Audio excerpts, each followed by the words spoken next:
इतनी रिवायत तो बुखारी में, मुस्नद अहमद के अंदर भी रिवायत की तफसील है। हजरत हुज़ैफा ने पूछा, हजरत ये बताओ ये नमाज तुम कब से पढ़ रहे हो, किस तरीके की नमाज? ये फटाफट वाली। एक कौम है ना तरावी उसी तरह पढ़ती है ना, एक कौम तरावी उसी तरह पढ़ती है। कहा इस तरीके की नमाज हजरत आप कब से पढ़ रहे हैं? मुस्लिम की रिवायत है 40 साल से।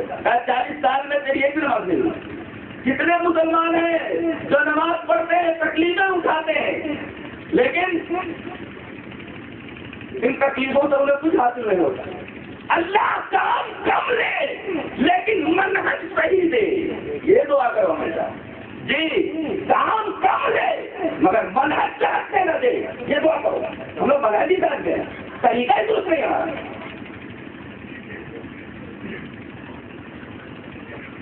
अब मैं अगर पूछूं कि रुकू किस तरह किया जाए, नबी ने किस तरह बताया, तो मेरा ख्याल है कि 100 में से 90 तो बता ही नहीं सकेंगे, सिर्फ 10 आपको बता सकते हैं। नबी ने बताया कि रुकू इस तरह हो, पीठ इस तरह सीधी कर लो कि लौसुबलना वाला कि अगर पानी पीठ के ऊपर उड़ेला जाए तो पानी पीठ के ऊपर ठहर जाए। ऐसी पीठ कोई सीधी करता है रुकू में? अपनी नमाजों का जायजा लो। और जब तुम अपनी उंगलियां घुटनों के ऊपर रखो तो उंगलियां बंद नहीं होनी चाहिए, उंगलियां खुली हुई होनी चाहिए।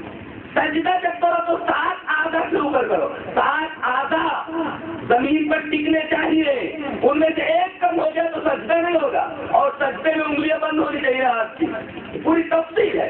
मैं नमाज की कैफियत नहीं बता रहा, सिफत और सलात नबी नहीं बता रहा। मैं ये कह रहा कि अल्लाह ताला ने इतनी अहम इबादत इजमालन जिक्र फरमाई है, तफसील अपने नबी पर छोड़ दी है, मगर मुआशरत का एक मसला है सारी इस्तीजान। अल्लाह तबारक व तआला ने उस मसले की तफसील के लिए 2 रुकू नाज़िल फरमाए हैं। अहमियत देखिए मुआशरत की। इस्तीजान किसे बोलते हैं?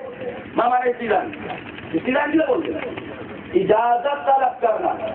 किसी के घर जाए तो घर में दाखिल होने से पहले आपको क्या करना है, इस अमल का नाम इस्तीजान है, यानी इजाजत तलब करना। अरबों का तरीका क्या था?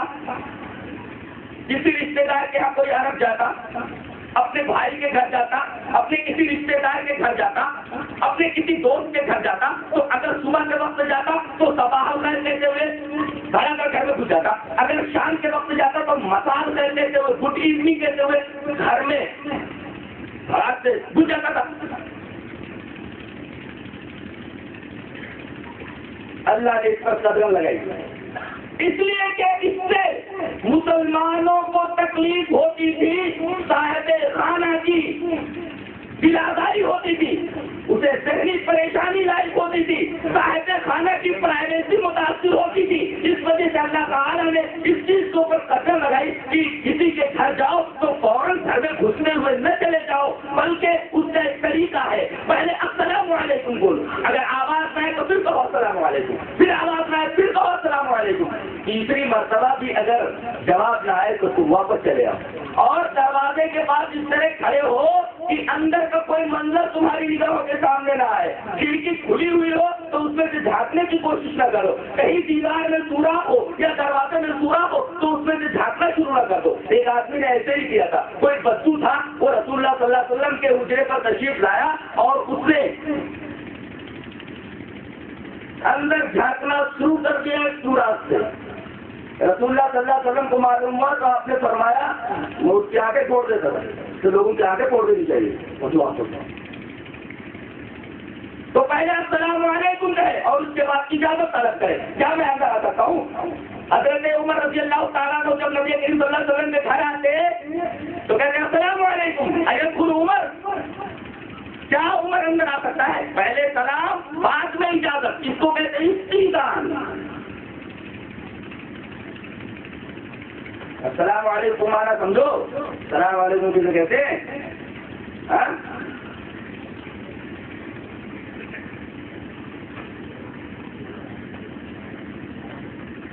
मोहब्बत ही नहीं रही ना तो अस्सलाम वालेकुम का मतलब क्या समझोगे?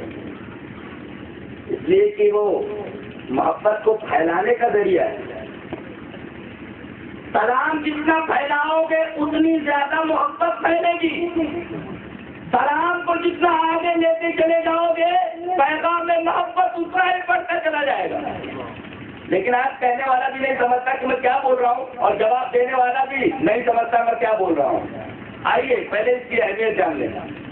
एक रिवायत पेश नजर रखें, रिवायत इस तरह वहाँ नबी हुरैरा रज़ियल्लाहु ताला अन्हु क़ाल क़ाल रसूलुल्लाह सल्लल्लाहु अलैहि वसल्लम ला तदखुलूना जन्नता हत्ता तुमिनू व ला तुमिनू हत्ता तहाब्बू अवला अदुल्लुकुम अला शैइन इज़ा फ़अलतुमू तहाब्बतुम अफ़शु सलाम बैनकुम रवाहु मुस्लिम फी किताबुल ईमान। हज़रत इमाम मुस्लिम हदीस पाक को ऐसी किताबुल ईमान में लाए। हज़रत फरमाते हैं कि रसूलुल्लाह सल्लल्लाहु अलैहि वसल्लम ने इरशाद फरमाया तुम लोग जन्नत में दाखिल नहीं हो सकते जब तक कि ईमान वाले ना हो जाओ, और तुम ईमान वाले नहीं हो सकते जब तक कि आपस में एक दूसरे से मोहब्बत करने न लगो।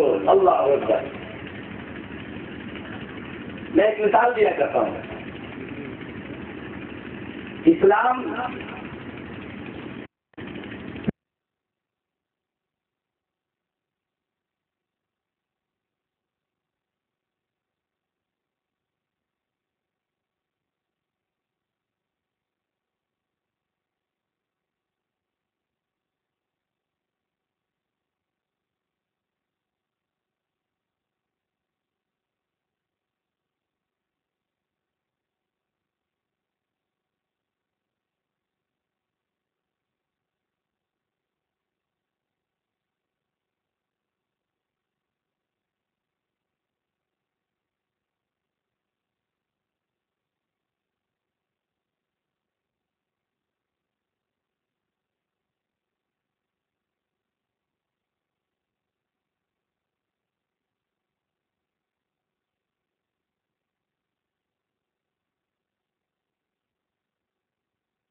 दाखिल नहीं हो सकते जब तक कि ईमान वाले ना हो जाओ, और ईमान वाले नहीं हो सकते जब तक कि आपस में मोहब्बत न करो। तो गोया कि ईमान की जड़ों में पानी की हैसियत मोहब्बत तो है। यह है इस्लाम में मोहब्बत का मकाम। आपने फरमाया कि क्या मैं तुम्हें ऐसी बात का बता दूं कि करने लगो तो एक दूसरे से मोहब्बत हो जाए। अफ़शु सलाम बैनकुम, तुम लोग अपने दरमियान सलाम को राइज करो, ज्यादा से ज्यादा सलाम को फैलाओ। लेकिन फैल तो रहा है सलाम, लेकिन कहने वाला समझता नहीं कि मैं क्या फैला रहा हूँ, और जवाब देने वाला नहीं जानता कि मैं क्या जवाब दे रहा हूँ। एक मशीन है जो मशीन से मिलती है और जुदा हो जाती है। किसी शायर ने बड़ी अच्छी बात कही है कि रुख तक हुई खुलूस की खुशबू जमीन से, क्या बोलता है?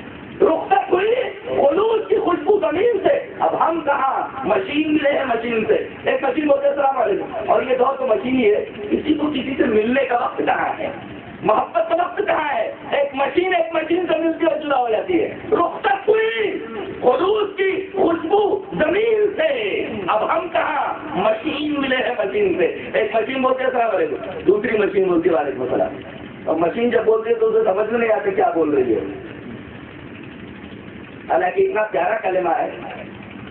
और मैं कलेमे का मफहूम समझाता हूँ। अस्सलाम वालेकुम दुआ है, ये तेरे ऊपर सलाम की, और तेरे ऊपर में तुम लोगों के ऊपर। तन्हा मिले आदमी तब भी कह सकते हैं अस्सलाम वालेकुम। भाई तन्हा आदमी को अस्सलाम वालेकुम बोलना चाहिए, अस्सलाम वालेकुम क्यों बोल रहे?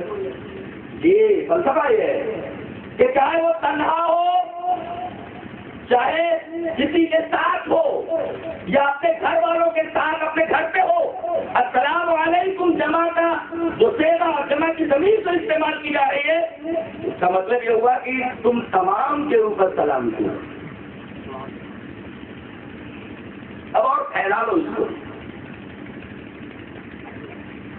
सलामती तेरे ऊपर, सलामती तेरी बीवी के ऊपर, सलामती तेरे वालिदैन के ऊपर, सलामती तेरे घर वालों के ऊपर, सलामती तेरे घर के ऊपर, सलामती तेरी दुकान के ऊपर। अल्लाह अकबर। अस्सलाम वालेकुम के उमूम में ये सारी चीजें दाखिल है। अब कहाँ सलामती हो तेरे ऊपर और